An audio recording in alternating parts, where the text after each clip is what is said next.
extracts. At the start of each extract, you'll hear this sound.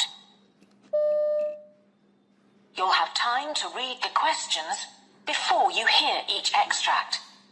And you'll hear each extract once only. Complete your answers as you listen.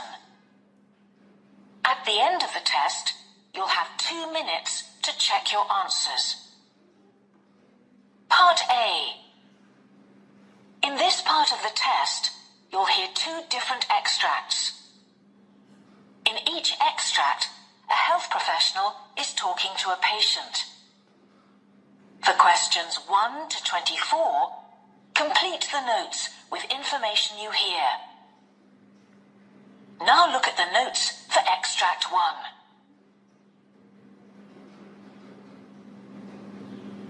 Extract 1. Questions 1 to 12. You hear a knee specialist talking to a new patient called Jason Riley. For questions 1 to 12, complete the notes with a word or short phrase. You now have 30 seconds to look at the notes.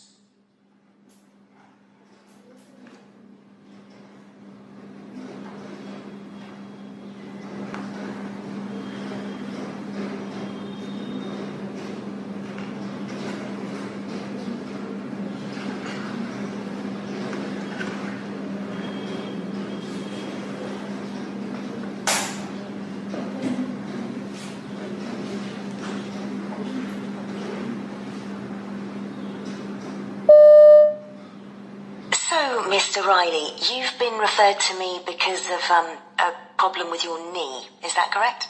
Yes, it's my right knee. It's very painful. Okay. I've got some information here from your GP who's treated you for bursitis. But can you tell me about how this developed and what's happened so far? Well, about 2 years ago now, my knee, this knee, swelled up and was really big. It didn't hurt, and it just looked really strange. I'd been on a week's golf holiday in Portugal, and the knee was a bit dodgy all the time I was there. Well, when I got home and the wife saw it, she sent me off to the GP straight away, who said that it was what people used to call housemaid's knee. That caused a few laughs at home, I can tell you. Then I remembered that my mum used to get that in her shoulder. It's really called bursitis, isn't it? Yes. But he said not to worry, to rest up a bit and wait and see if it went away. And it did in a few weeks. Right. So I was okay for a while. Then about a year ago, I got a new job. I used to be a painter and decorator, but I retrained as a carpet fitter. So I'm on my knees quite a bit. Goes with the job. And after a while, this must be about 6 months ago, the knee swelled up again. It looked really red this time, and I had a sort of dull pain as well that got worse. Okay. Also, I felt slightly shivery and feverish. The GP said I probably had an infection and gave me some antibiotics for 10 days or so. That seemed to do the trick, and I felt much better, but the knee was still a bit swollen, and it ached sometimes. Did you try painkillers? Oh yeah, after a bit, the doctor suggested ibuprofen, but that always seems to give me a tummy upset, so I stuck to paracetamol. I'm still using them on and off. At work, they put me on to doing things that didn't need a lot of kneeling when I first went back, but only temporarily. And I put ice packs on my knee to bring down the swelling as often as I could, every few hours. I tried to take breaks too. Oh, and my GP suggested some exercises to protect the knee, lying down on my back and raising the leg. Yes. Which seems to reduce the aching. In bed, I made sure I slept with a pillow under it to keep it a bit higher up too. Was your knee still swollen? Yeah, it was. So then the doctor drained off some of the fluid by sticking in a needle. I remember he said he got 20 millilitres out. Right. After that, he suggested that I try some supports in my shoes. I couldn't really see the point of that, but apparently it's to do with your arches, which I guess does affect your knees. Yes. Also, he told me to make sure that I have plenty of padding on my knees when I'm at work, and I've been doing that. Good. He told me that I should think about losing a good few kilos as well, but I like my food, as you can see, and I haven't made any progress with that so far. But things weren't getting better, so then he started giving me cortisone injections. I've had 3 of those so far. And what effect did they have? They really helped. Much less swelling, and the pain's better too. But that's the problem. He now says that with those sorts of drugs, you can't have more than 3 of them in the same knee in a year. I'm up to the limit, and it keeps coming back, so really I'm hoping you'll be able to come up with something better. Okay. Well, let's have a look, shall we? If you can...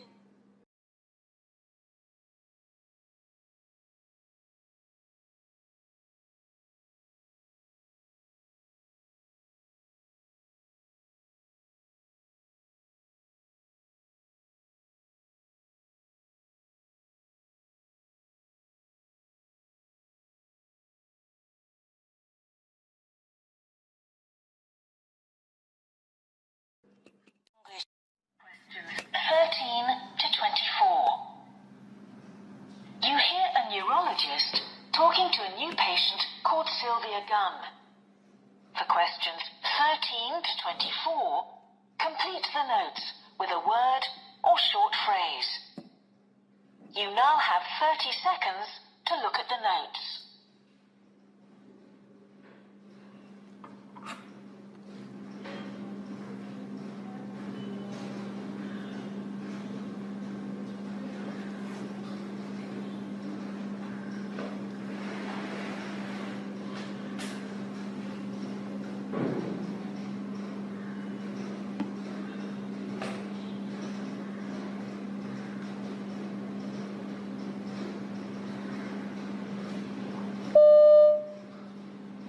Mrs. Gunn, you've been referred to me because of some pain in your face. Now, I've got some notes from your GP, but perhaps you can tell me in your own words about the pain, when it started, and what's happened since? Well, it began about 3 years back. Out of the blue, I got this terrible shooting pain in a back tooth. I've never felt anything like it before in my life. See, it was a tooth I'd had a nasty abscess on a few years before, and I assumed that it had got infected again. Anyway, I went off to the dentist as soon as I could get an appointment. So he did some x-rays, but he couldn't find anything wrong, which was very strange. Was the pain continuous, and did anything in particular trigger it? It came and went, and it lasted just a minute or so each time, but it really got bad when I brushed my teeth. I always use an electric toothbrush. They're so much better than the usual sort, but I didn't like that one little bit. I even tried to persuade the dentist to whip the tooth out there and then, because I was so sure that that was the problem. But he told me he was pretty sure there was nothing wrong with my teeth at all, and I ought to see my GP. And your GP has diagnosed trigeminal neuralgia? Well, first of all, the GP told me to try painkillers. That was to exclude things like a migraine, I think, but the pills, they didn't have any effect at all. So then he sent me off for a CT scan, because he said it might be a very bad case of sinusitis. I'd had that before when I was a teenager. Or he said even nerve damage, but that was all negative too. So then after all that, the GP eventually put me on an anti-epilepsy drug, which seemed to help. I see. So how is it now? Well, the pain sometimes goes away for weeks at a time, but then it can come back a dozen times a day. Fortunately, I get a tingling feeling in my jaw when it's going to start, which I can recognize as a sign. So at least I get a bit of warning before the pain comes on properly. And I can try to find somewhere quiet to sit down. But the pain has now begun to spread? Yes. It started to happen in my eye, too, on the same side as the tooth. I was doing okay until the firm where I work moved to a new office. It's a lovely new building, and everything was fine at first until about 3 months ago, when the weather started to improve and they turned up the air conditioning, because lots of people were complaining about being too hot. That's when I started getting pains in the eye, and I'm pretty sure it's connected. But the system's the same all over the building, and it's not as if I'm sitting in a draft, so there's not much I can do about it. I've tried wearing glasses all the time, and that seemed to help a bit, at least at the beginning. And these pains in the eye, tell me how long they last and how often you get them.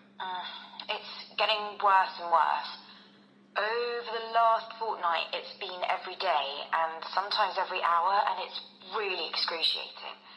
It's getting me down, and I've started losing weight too, what with the worry and the pain, and I've had to give up my yoga class, which I loved, because you never know when the pain's going to come on. And, well, that's making me feel very isolated. I really hope you can do something more for me, Doctor.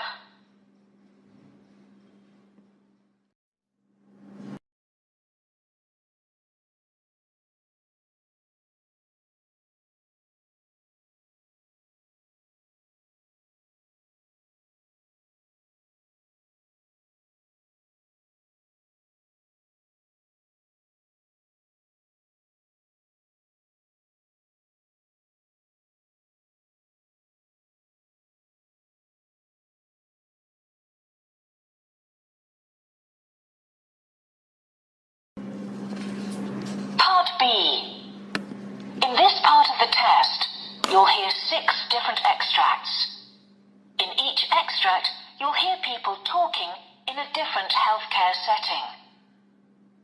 For questions 25 to 30, choose the answer A, B, or C, which fits best, according to what you hear. You'll have time to read each question before you listen. Complete your answers as you listen. Now look at question 25. You hear 2 nurses conducting a patient handover. Now read the question.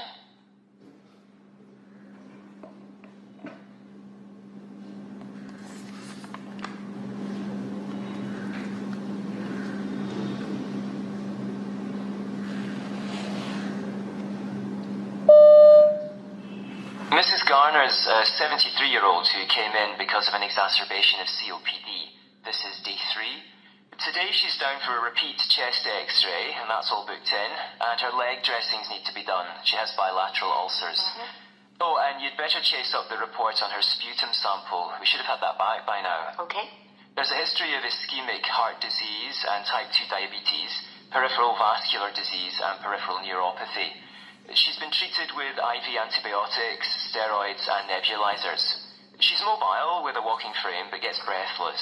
She's down as high risk for falls.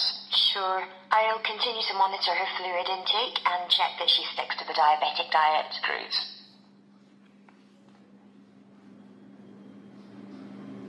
Question 26. You hear a GP talking to a patient. Now read the question.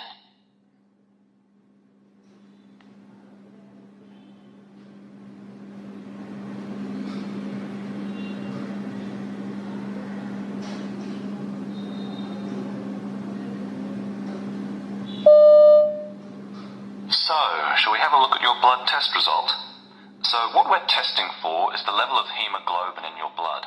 And just to show you, the normal range for women is between 11.5 and 16 grams per deciliter. Oh, yes. And this is your level of hemoglobin. It's 8.7. Oh, I see. And what this tells us is that you're suffering from iron deficiency anemia. Oh, yes. I thought that might be the case.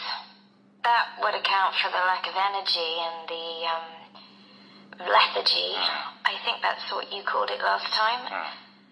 So, perhaps I need to look at my diet, increase my iron intake? Well, what I'd like you to consider is taking a course of iron tablets.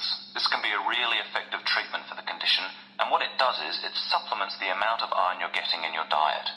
So, does that mean I can go on eating normally? Not necessarily. I think we'd better run through what that phrase means in your case before I answer that question. Okay.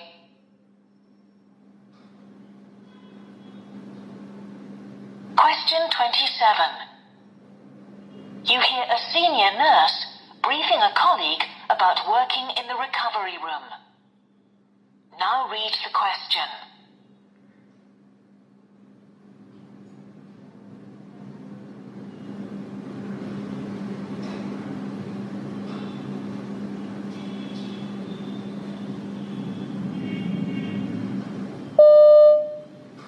Okay, so this is the recovery room where you'll be working.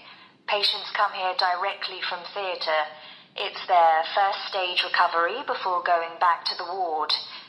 Here we have a monitor, and on that you can see all the patient's vital signs from theatre, okay? Right. So you check that it's on and functioning, attach the BP cuff and pulse oximeter, and you're ready to make your assessment. The system then prompts you in terms of what to do next with the patient. So, do they get extubated in theatre? It depends. Mostly they do, and that's ideal. But sometimes it happens outside. If they come out with an ET tube in place, then it's probably because the doctors want to keep it there during recovery. But if it's a laryngeal mask, then the anaesthetist will see to that. We just have to ensure that the patient's kept stable.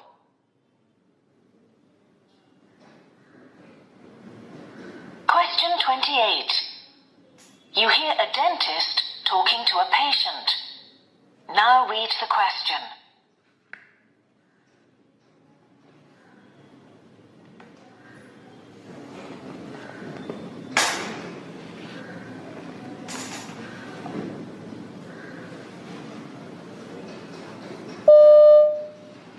Okay, so today I'm going to prepare the tooth for the fitting of the crown, then take an impression. Oh, really?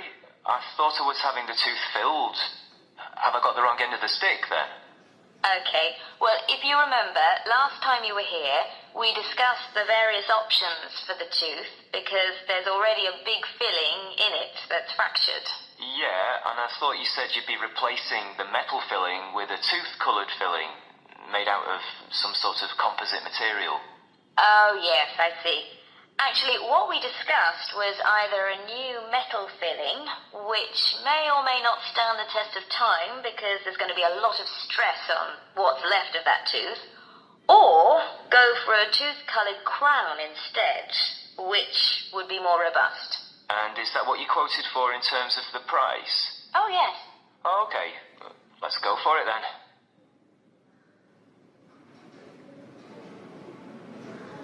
Question 29. You hear a triage nurse in the emergency department talking to a doctor.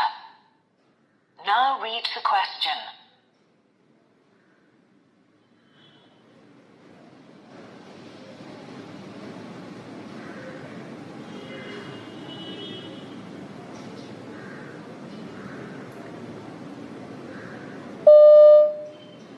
Excuse me, Doctor.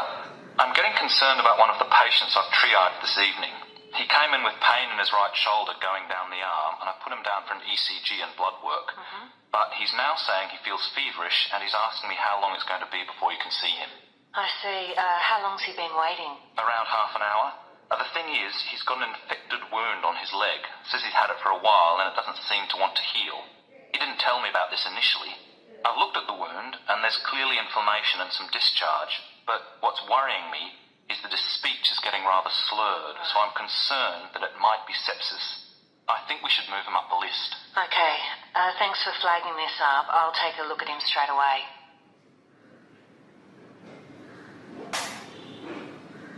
Question 30. You hear an eye surgeon briefing some new staff at the eye clinic. Now read the question.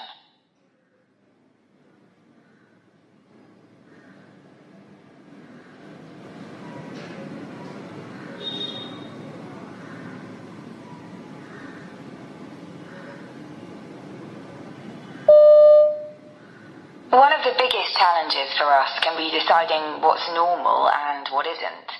Looking at the back of people's eyes, as we do all day, what strikes you is the enormous variety of shapes and sizes you see there. The optic nerve may be oval, it may be round, or it can be irregular in shape, and all of that can be perfectly normal.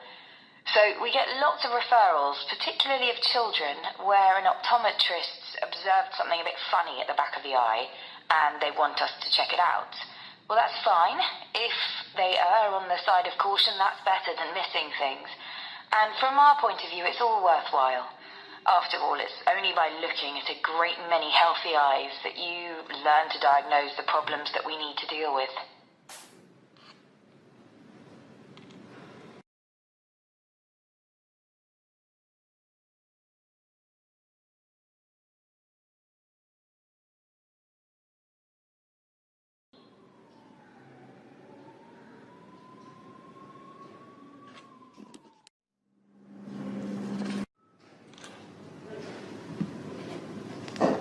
Part C.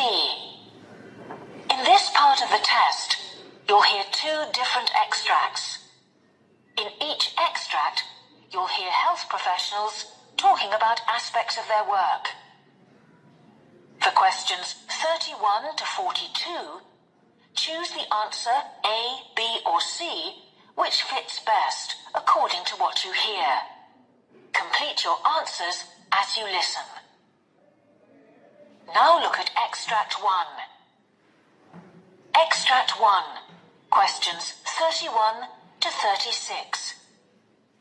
You will hear an interview with a dietitian called Ben Melrose, who's talking about iodine deficiency. You now have 90 seconds to read questions 31 to 36.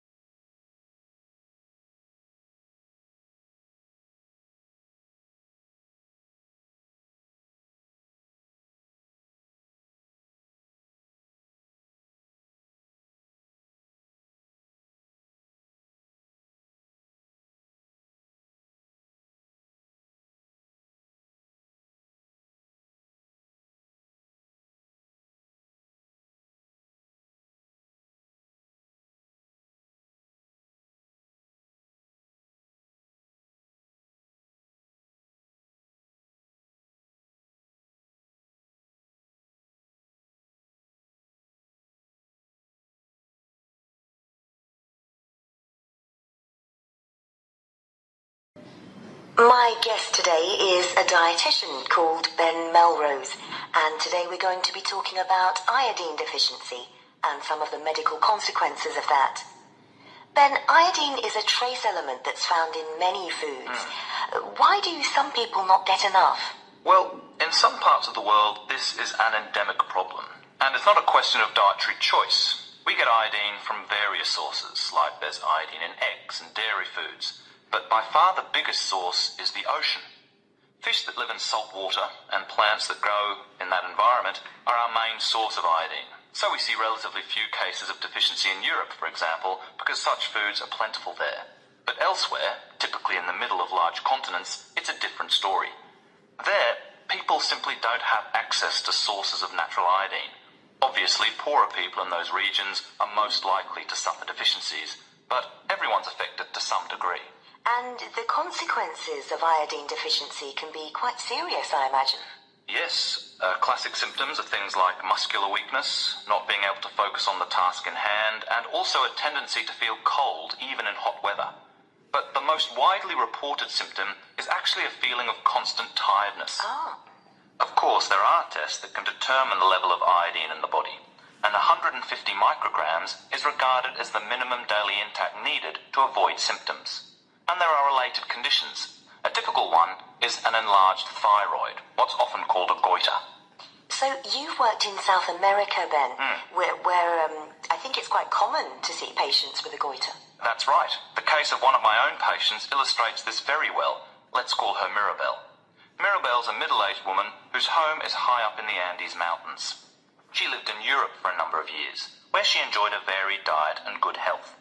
When she and her husband went back to their native country, however, they returned to a remote region and tended to revert to the local cuisine, which is lacking in iodine. As they hadn't suffered any of the symptoms of iodine deficiency before they left for Europe, they didn't feel any particular need to worry about their diet now. But I believe she developed a goiter. Well, what happened was she started to have problems sleeping. She'd wake up in the middle of the night with discomfort in her legs, and then she started to get a sore throat. At first, she assumed it was flu, but the symptoms persisted. Then one day, she noticed a slight swelling on her neck. At first, she couldn't believe it. The family were eating lots of river fish and fruit, so a diet that was healthy enough in many ways, but crucially lacking in iodine.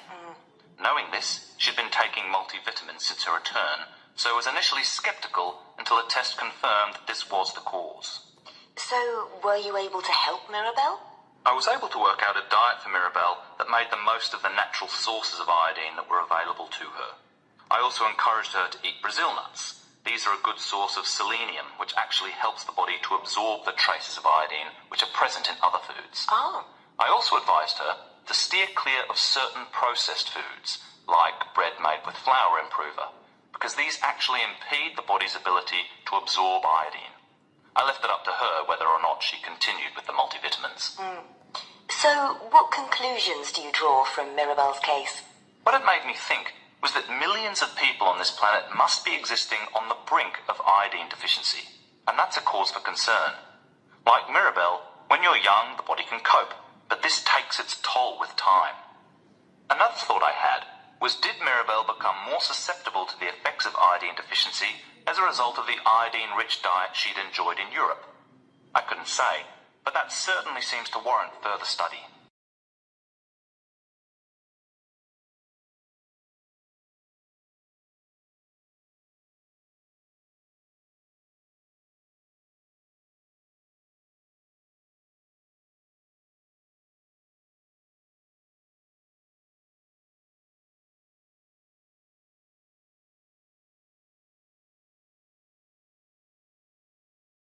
Questions 37 to 42.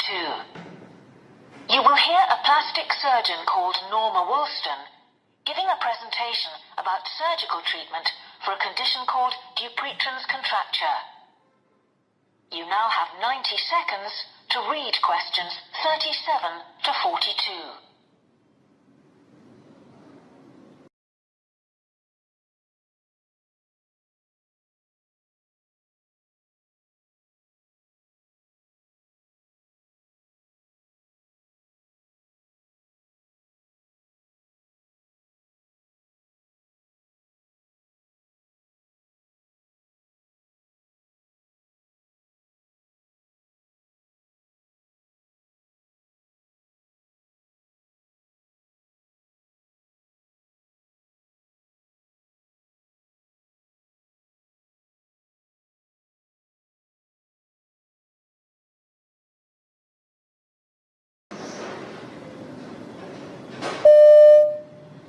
My name's Norma Woolston, and I'm talking today about surgery for a condition called Dupuytren's contracture, with a particular reference to a case I treated recently. Dupuytren was first described by a French physician of that name in 1834. It's a condition in which one finger becomes increasingly bent in a flexed position. The first sign is a formation of small hard nodules in the palm of the hand, but early diagnosis is relatively unusual because there is no associated discomfort. In its early stages, the condition may respond to steroid injections and physical therapy, but this doesn't necessarily halt its progression. The affected finger often becomes increasingly bent and can no longer be straightened. But patients tend to present with the condition only when manual dexterity is compromised, by which time surgical intervention is indicated. My patient, let's call him Eric, presented with quite an advanced case of Dupuytren's affecting the little finger of his right hand, a relatively common site for the condition. Although a physical examination revealed that he was also developing the first signs in the thumb on the same hand. Eric was then a 61-year-old office worker who used a keyboard regularly. There isn't very much published so far on the causes of the condition or what might exacerbate the symptoms, but the digital age doesn't appear to have resulted in an exponential rise in the number of cases reported. Eric was finding the condition inconvenient and uncomfortable rather than painful. It was becoming tricky shaking hands with people, and holding a pencil was becoming a challenge. Eric didn't recall any family history of Dupuytren's. That's not unusual, but doesn't in itself mean that there was none. Indeed, we know that the condition is often present across the generations of one family. But because patients don't typically develop symptoms until late middle age or later, it often goes undiagnosed or doesn't develop to the point where it requires treatment. Indeed, mild symptoms are often attributed to mild arthritis or the general effects of aging and wear and tear. Nor did Eric report any of the other associated risk factors, such as smoking, diabetes, or low body mass index.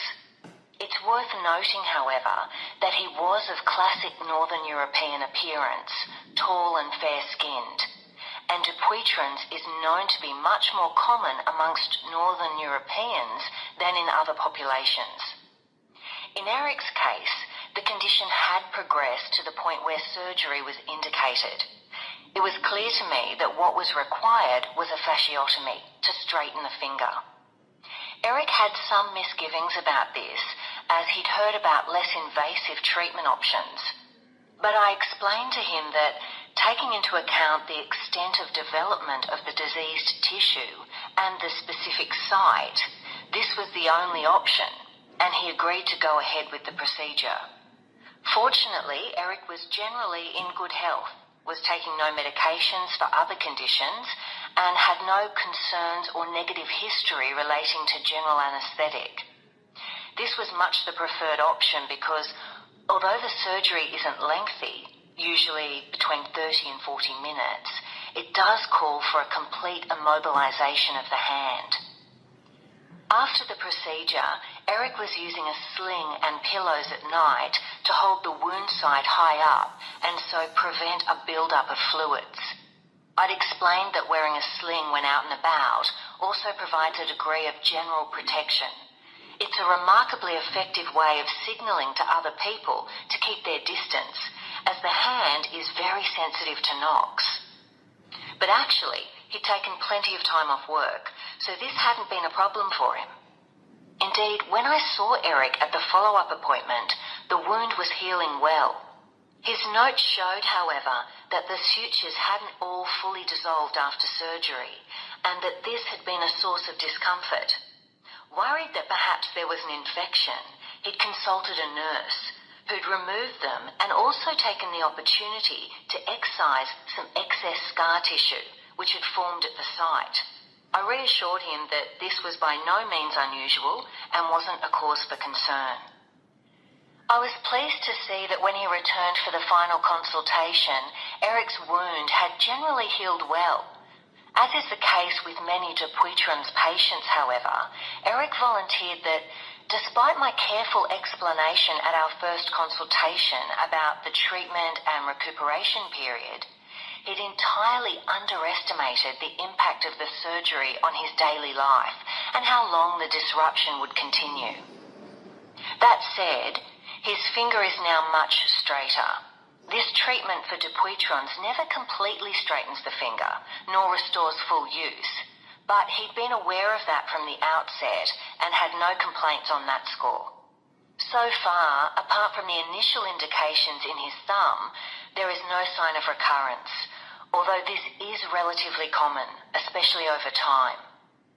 I reflected, however, that perhaps being very familiar with the condition and having performed this kind of surgery many times, I hadn't made it clear enough to Eric exactly what to expect after the surgery. What Eric's case made me realize is that I